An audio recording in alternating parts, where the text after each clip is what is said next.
அயலி சொல்றாங்க, அண்ணன் வந்துட்டாரே. சிவா சொல்றாரு, வாங்க மாம்சு.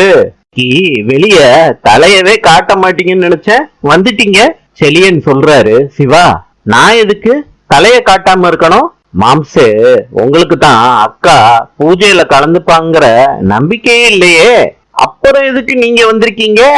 இது சிவா, நைட் எனக்கு வேற தோணுச்சு, இப்ப மூடு மாறிடுச்சு. எனக்கும் லைட்டா உங்க அக்கா பூஜையில கலந்துப்பான்னு தோணுது. அதுவும் இல்லாம நீங்க 2 பேரும் வேற ரொம்ப ஸ்ட்ராங்கா சொல்லிருக்கீங்க. அதான் என்ன நடக்குதுன்னு பாக்கலான்னு வந்தேன். அயலி சொல்றாங்க, நீங்க வேணா பாருங்க, அண்ணி நிச்சயமா பூஜையில கலந்துப்பாங்க. செல்வநாயகியும் ரித்திகாவும் வர்றாங்க. அயலி சொல்றாங்க, அத்தை மாமாவை வர சொல்லுங்க, பூஜை பண்ணிடலாம். செல்வநாயகி சொல்றாங்க, அவர் என்னமோ முக்கியமான மீட்டிங் இருக்குன்னு சொல்லிட்டு போயிட்டாரு.